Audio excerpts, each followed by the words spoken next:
ఓం శాంతి. శివపరమాత్మ మహావాక్యాలు.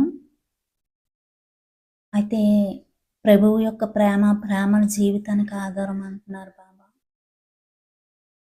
బాబా ప్రేమయే మన జీవితానికి ఆధారం కదా! బాబా ప్రేమ లేకపోతే మన జీవితానికి ఇంకా ఏముంటుంది? ఏముండదు కదా! హ్మ్.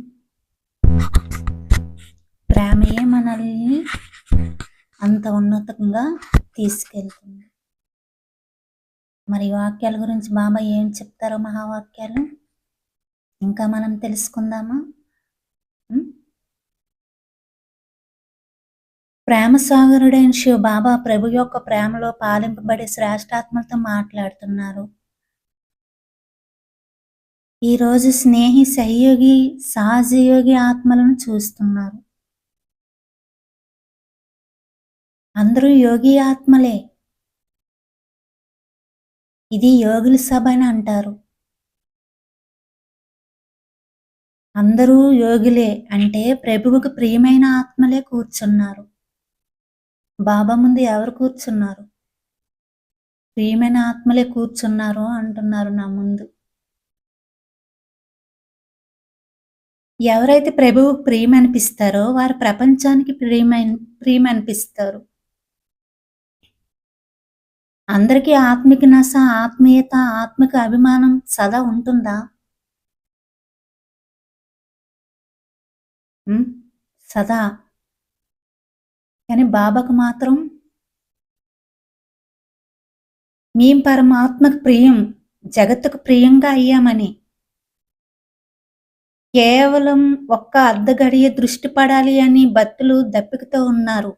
మరియు దానినే మహానతగా భావిస్తున్నారు భగవంతుడి కోసం. భక్తులు ఏం చేస్తున్నారు భగవంతుడి కోసం?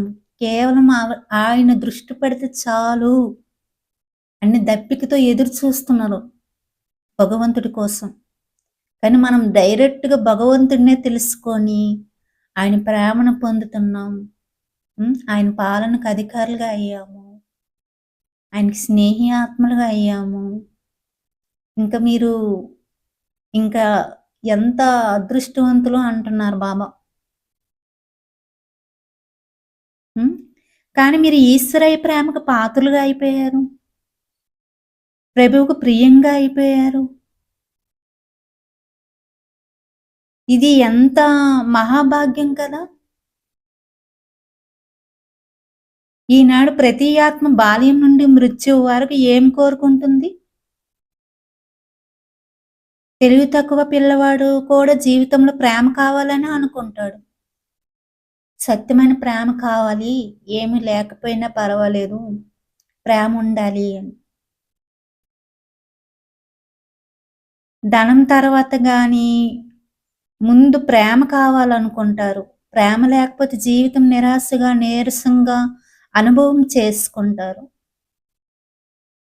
కుటుంబ సభ్యుల్లోనైనా ప్రేమ, ఆప్యాయతలు లేకపోతే ఆ జీవితంలో మజా ఉంటదా? కోట్ల ఆస్తులున్నా,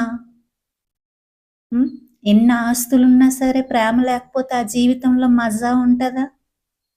ఉండదు కదా! అదే బాబా అంటున్నారు. అయితే కానీ మీకు పరమాత్మ ప్రేమ లభించింది.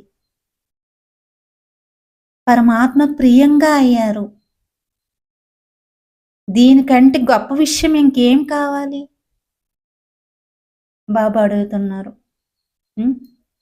దీనికంటే గొప్ప విషయం మీకు ఇంకేం కావాలి? ప్రేమ ఉంటే ప్రపంచం ఉంటుంది. ప్రాణం ఉంటుంది. ప్రేమ లేకపోతే ప్రపంచమే లేదు. ప్రాణమే లేదు. ప్రేమ లభించింది అంటే ప్రపంచం లభించినట్లే.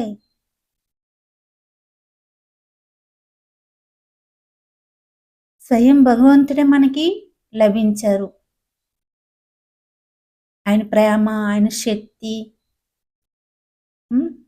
ఆయన పాలన అన్నీ మనం పొందుతున్నాం. ఇంక మీకేం కావాలి అని అంటున్నారు బాబా. ప్రేమను పొందారంటే అన్ని పొందేసినట్లే కదా!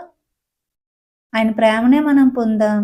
ఇంకా సర్వం పొందినట్లే కదా అని బాబా అంటున్నారు. హ్మ్. ఓం శాంతి.